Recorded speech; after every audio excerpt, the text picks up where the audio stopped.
Bonjour mes chers amis du signe du Cancer. On va se retrouver pour parler de votre mois d'août. Pour ce petit moment passé ensemble,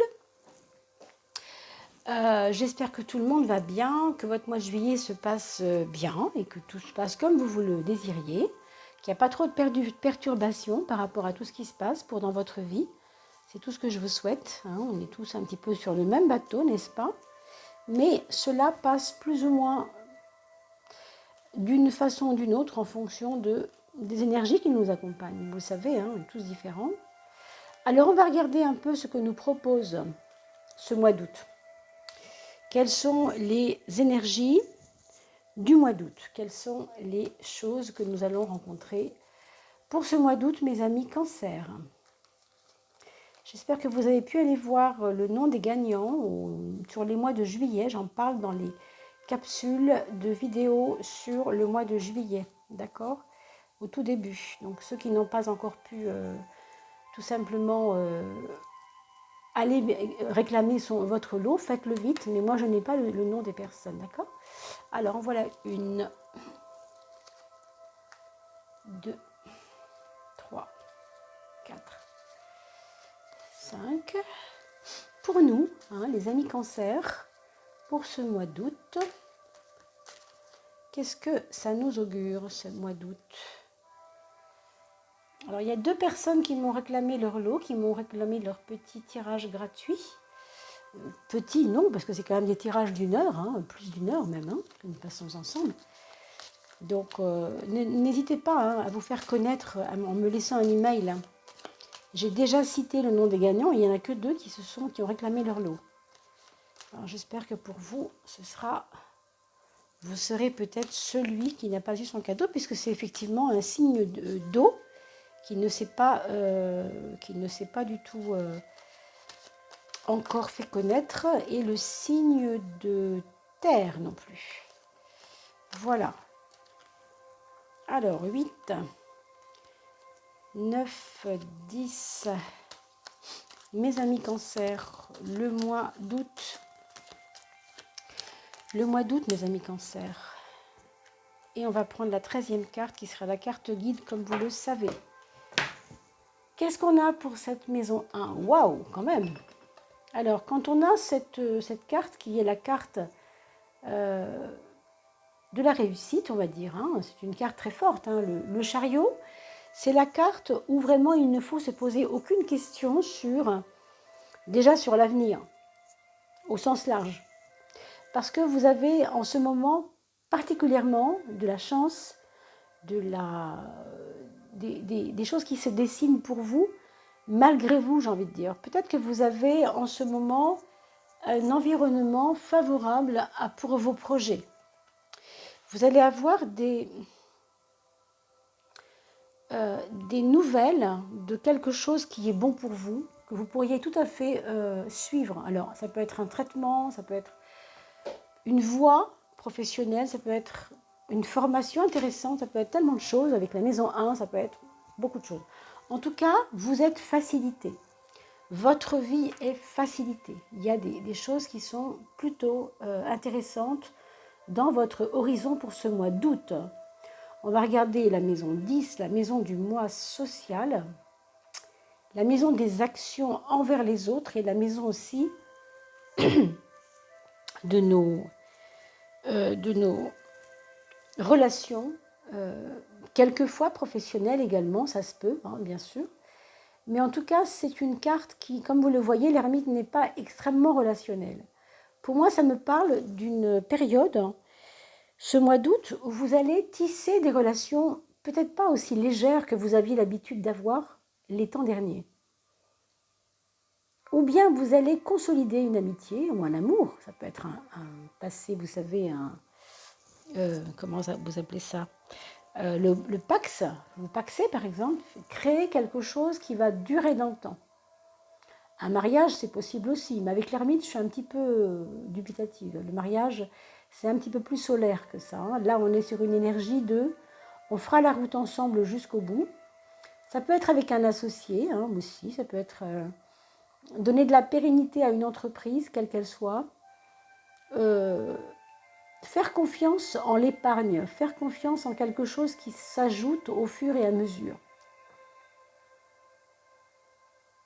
Quelque chose qui est lent, hein, mais qui va être porteur, vous voyez, c'est un petit peu ça.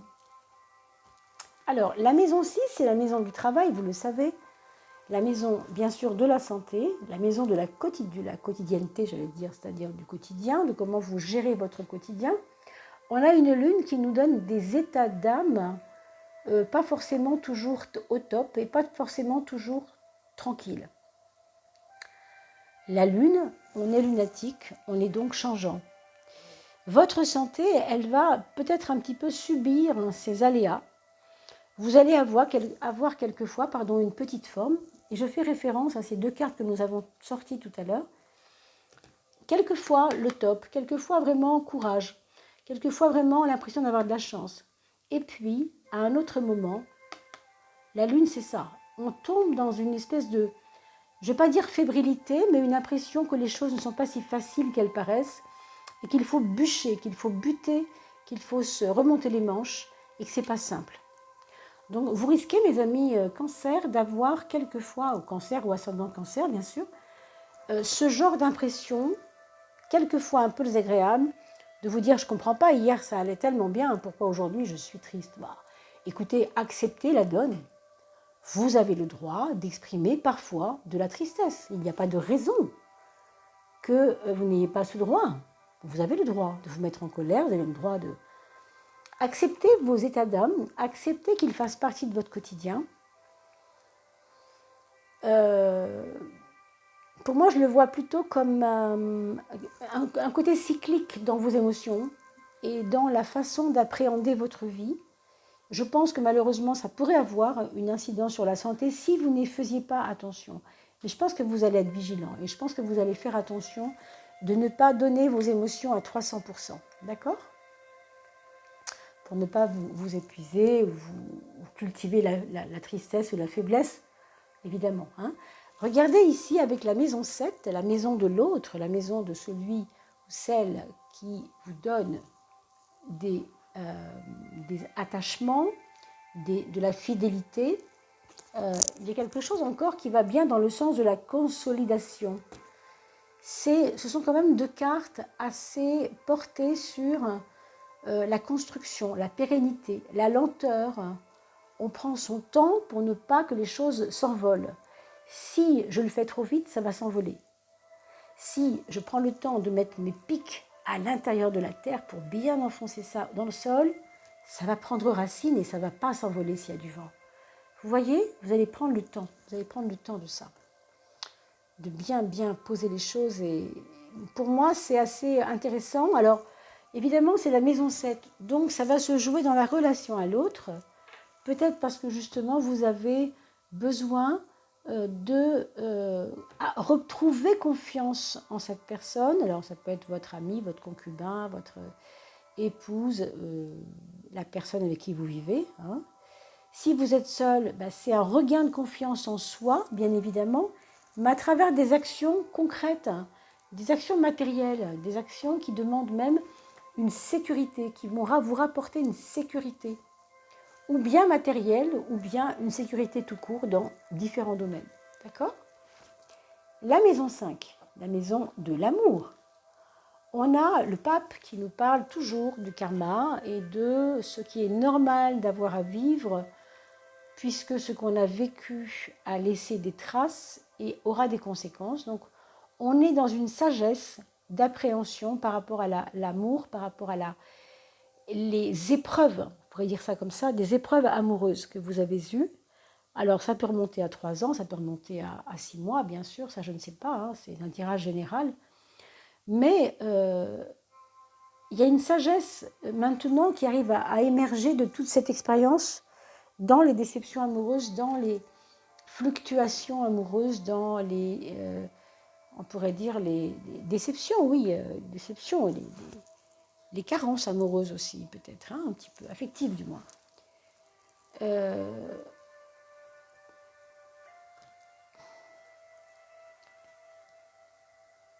Pour le projet ici, on a la carte de la tempérance qui nous parle toujours de quelque chose de doux et de accueillant et de agréable aussi dans un projet. Alors, ça, mon Dieu, ça pourrait être tellement de choses.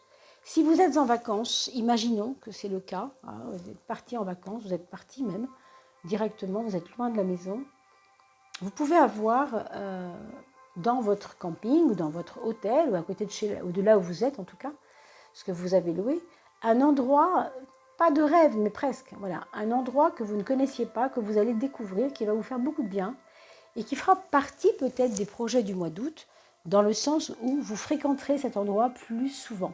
Hein. C'est un peu comme aller s'abreuver, c'est un peu comme aller chercher de la douceur ici.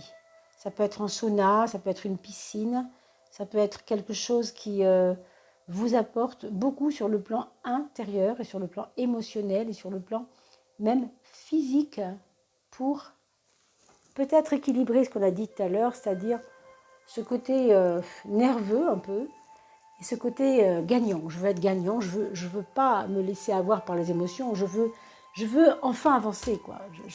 Je veux pas être perturbée par les émotions. Hein. Regardons le frein. Alors ce frein, ce serait une espèce d'exigence envers vous-même ou envers les autres. Ce serait une espèce de rectitude exagérée. C'est-à-dire de vouloir absolument faire les choses comme il faut et comme vous pensez qu'il faut qu'elles soient faites. Autrement dit, une exigence, c'est peut-être j'ai envie de dire, un excès de zèle pour certains, un excès de zèle, un excès de perfectionnisme aussi pour certains. Pour moi, il y a des personnes ici, là, parmi les cancers et les personnes ascendant cancer, qui auront peut-être des épreuves par le domaine financier, par le domaine, on pourrait dire, administratif, juridique, employeur, certainement. Je pense que c'est pas, enfin certainement, je ne peux pas être certaine, bien sûr, mais quand je dis certainement, je veux dire plutôt possiblement, hein, ce serait plus juste, d'accord ? Possiblement. Vous avez néanmoins sur la maison du foyer cette carte du monde qui vous ouvre à des nouveautés dans votre demeure. Alors, si vous êtes en vacances et que votre foyer est exporté là où vous êtes, évidemment, avec vos chéris, hein, que ce soit vos enfants, votre mari, les amis avec qui vous êtes, il va y avoir des arrivées, des venues, si vous voulez, de personnes. Quand je dis étrangères, attention, ce n'est pas étranger au sens géographique du mot, mais plus qui ne font pas partie de votre projet et qui pourtant arrivent en vous ramenant du positif. Ça peut être un coup de fil hyper intéressant, ça peut être une nouvelle qui vient de l'étranger d'ailleurs, hein, de l'étranger, pourquoi pas, le Canada, je ne sais pas pourquoi je vous dis ça, mais et qui va vous faire plaisir, ou qui va vous sortir de votre ronron, qui va peut-être vous sortir de votre pas de déprime, mais vous voyez cet esprit un peu qui est un petit peu qui a tendance à descendre et remonter un peu irrégulièrement.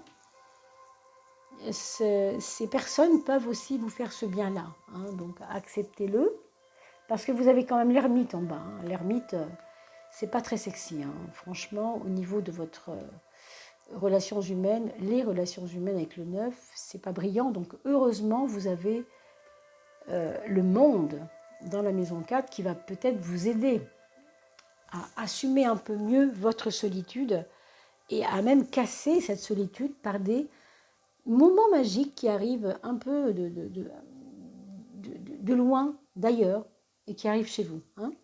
Ça peut être quelqu'un qui vient vous dire « Je passe 3 jours avec toi, je viens passer 3 jours à la maison, je fais le passage pour aller à Mulhouse, mais je passe chez toi à Paris parce que j'ai envie de te rencontrer. » Voilà, hein, donc ça peut être ça. On accueille peut-être pour certains d'entre vous un bébé à la maison également, c'est possible aussi, d'accord ? On accueille certainement un bébé à la maison, que vous soyez maman, papa ou grand-mère, grand-père, hein, c'est pas le problème, voire grande sœur, hein, bien sûr. Ici, vous avez une carte qui est quand même un petit peu particulière, avec le 6 en haut et le 16 en bas, on a une espèce de cycle difficile par rapport à votre mental, je retrouve ici le côté, je ne sais pas ce que je veux, quelquefois j'y crois pas, puis il y a des moments ça va super bien. Là, vous avez cette particularité, vous voyez, qui ressort un peu dans le mental. Donc, je ne vais pas dire que c'est un mois où vous êtes tout le temps optimiste du tout, je ne le pense pas. Hein. Je pense que vous allez peut-être devoir faire attention à ne pas vous laisser entraîner dans votre mental par des idées qui ne vous mèneront nulle part, de toute manière. Hein. Ce sera à vous d'être vigilant, parce que là, vous voyez, avec ça, on dort mal, on a peut-être des migraines, on a peut-être des idées noires, hein, ça peut arriver aussi, mais on est surtout aussi sensible à ce que pensent les autres. Hein, et peut-être aussi, on s'en fait pour les autres. Hein, c'est un peu embêtant. Hein, vous n'êtes pas obligé non plus de vous en faire pour les autres. Alors, on a la maison 2 et la maison 8 pour finir avec ces maisons astrologiques. Donc, l'étoile et l'impératrice. L'étoile pour nous parler du domaine financier, du domaine matériel, avec l'impératrice comme résultante. Moi, je vous dirais qu'il est possible qu'il y ait des personnes de votre entourage qui vous laissent un héritage, qui vous parlent tout simplement d'héritage, qui vous parlent de promesses par rapport à un héritage. Il y a comme une invitation à y croire ici au niveau matériel. Si ça ne concerne pas l'héritage, ça pourrait être tout simplement que vous trouviez une piste hyper positive, mais qui sort de la manche. On ne sait pas d'où elle sort. C'est vraiment le truc qui arrive, qui est complètement imprévisible. Exemple, je ne sais pas moi, vous avez découvert que votre piano qui date de votre grand-mère ne vaut pas 1000 euros comme vous le pensiez, mais 10 000 euros par exemple. Je dis n'importe quoi, bien sûr. Et vous allez comprendre que eh bien, c'est beaucoup plus intéressant, parce que vous allez pouvoir en tirer plus d'argent. En tout cas, il y a une surprise comme ça. Hein? Il peut y avoir aussi des frais reliés à une femme enceinte, des frais reliés à aider une maman. D'une maman, que ce soit votre fille ou votre maman d'ailleurs, ou votre voisine, enfin une dame que vous avez rencontrée, je ne sais pas. Hein. Et puis la résultante en impératrice 3, je dirais que tout ça vous donne au fond l'assurance que vous retrouvez tout doucement, vous remettez les pieds aux bons endroits avec le temps. Disons que c'est une fin de mois qui finira un peu mieux que le début, je pense. Hein, où vous allez retrouver votre place intérieurement parlant, je veux dire. Parce que extérieurement parlant, on a vu, il y a quand même des bonnes cartes de pouvoir et de chance. Mais vous n'y croyez pas. C'est vous un peu qui plombez l'histoire par quelques côtés quelquefois pessimistes. Et je ne vais pas le réévoquer, on l'a déjà dit. Donc, regardons la maison 13, on a le pendu qui nous invite à se poser tout simplement. Donc ça va assez bien avec l'univers du 9. On assoit les choses, on pose les choses. Ça n'est pas la peine de se compliquer. On ne se prend pas la tête, comme on dit maintenant. On essaye de ne rien vouloir régler quoi. Au mois d'août. En fait, pour vous, le mois d'août n'est pas fait pour régler les choses. C'est pas fait pour ça, ce mois d'août. Hein, on a vu pourquoi il était fait, parce qu'on a parlé de plein de choses, mais il n'est pas fait pour régler quelque chose. On réglera ça en septembre. Pour l'instant, vous avez, et vous réécouterez la vidéo bien sûr, des choses qui se passeront, qui se régleront d'elles-mêmes peut-être même. Hein. Vous voyez, ce n'est pas vos actions qui vont mener les choses. La chance aussi agit à votre place, on va dire quasiment. Hein. Encore une fois, c'est votre mental qu'il faut surveiller et cette histoire de lunatique un peu, hein, quand même. D'accord ? De toute façon, le cancer, il est gouverné par la Lune. Donc, je pense qu'on a quand même ici un signe assez proche des énergies de la Lune, des énergies versatiles de la Lune. Alors, regardons pour vos enfants, mes chers amis. Donc, le premier enfant, c'est quelqu'un qui va apprendre, qui va aimer apprendre, qui va prendre du temps pour apprendre. Si vous êtes à la mer avec votre enfant, vous allez voir, il va vous ramener les coquillages. Et le soir, sur Internet, il vous demandera peut-être de regarder sur Wikipédia qu'est-ce que c'était que ce coquillage bizarre, pourquoi il y avait un truc dedans. Enfin, vous voyez, il va vouloir comprendre. Il n'est plus à l'école, c'est plus l'heure, mais lui, il est dans une dynamique de vouloir apprendre. Bien sûr, si c'est un adulte ou un ado, ça pourrait être une formation, quelque chose qui lui tient à cœur, quelque chose qui le nourrisse, qui nourrissent sa curiosité. Hein. Et il peut y avoir aussi des personnes pendant ces vacances qui vont, enfin au mois d'août du moins, donner un savoir. C'est votre premier enfant. Donner un savoir, s'il a 16 ans, ben, il va peut-être apprendre à ses amis à nager, je ne sais pas, hein, s'il est à la piscine ou des choses comme ça. S'il a découvert une passion, il va vouloir la transmettre, etc. Hein, et c'est pareil pour un adulte, vous adaptez bien sûr cela à l'âge de vos enfants. Le deuxième enfant, c'est quelqu'un qui va être beaucoup plus carré, rationnel, qui ne va pas du tout vouloir vous se laisser il ne va pas vouloir obéir, quoi. Il va vouloir plutôt qu'on lui obéisse. Hein. Il va régner un peu en maître. Il aura envie, je ne sais pas s'il y aura une concurrence avec le premier ou s'il y a un problème avec le troisième, mais en tout cas, il y a quelque chose qui va être peut-être un petit peu dur pour les autres vis-à-vis de lui. Je pense à votre troisième enfant qui, lui, aura tendance à se sentir un peu largué dans cette ambiance générale. Peut-être que c'est quelqu'un, c'est ce troisième enfant qui n'est pas jaloux du deuxième, mais il se demande pourquoi lui ça va bien et lui ça va pas. Lui, troisième enfant, ça ne va pas. Alors que le deuxième va mieux et qu'il a l'air de bien reprendre les choses positivement et lui, ben, ça va pas. Le troisième, ça va pas. Donc, essayez de vous rapprocher peut-être de votre troisième enfant, si c'est le cas, bien sûr. Hein, ça peut très bien ne pas être le cas et je l'espère pour vous. Mais si vous sentez qu'il y a un petit désordre intérieur, n'hésitez pas à le faire consulter, à l'emmener chez un médecin, évidemment en toute proportion gardée, par exemple, pour le faire examiner, pour voir s'il n'est pas tout simplement un peu en déprime passagère, simplement un peu nerveux par rapport à des angoisses pour la rentrée ou des choses comme ça. D'accord ? Que ce soit, encore une fois, un adulte, un enfant, un ado. Vous adaptez toujours, bien entendu. Alors, nous avons ici le quatrième enfant qui, là, par contre, voudra un peu se chouchouter ou se faire chouchouter, enfin quelque chose du genre, pour ce mois d'août, parce que peut-être il prépare son petit lieu de vie, peut-être il a créé son entreprise et il a envie que les choses aillent bien, alors il s'occupe bien de tout ce qui va pouvoir se passer à la rentrée. Vous voyez, il est dans une élaboration des choses, tranquillement, il met ça en place, voilà.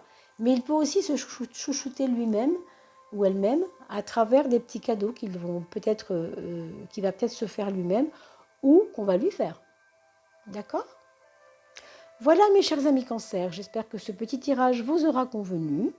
Je vais vous souhaiter un très beau mois d'août en vous remerciant vraiment beaucoup pour vos partages, vos likes. Grâce à vous, nous avons atteint les 2200 quasiment abonnés et au 3000e, nous ferons encore des cadeaux, vous le savez maintenant, c'est ceux qui ont l'habitude de cette chaîne. Et puis, sûrement pour mars prochain, je pense qu'on aura atteint les 3000 à peu près, peut-être janvier, je ne sais pas encore. En tout cas, merci de votre présence. N'oubliez pas de vous abonner et de faire passer le message autour de vous en faisant des petits cadeaux de ces vidéos à vos amis pour leur anniversaire, par exemple. À bientôt. Portez-vous bien.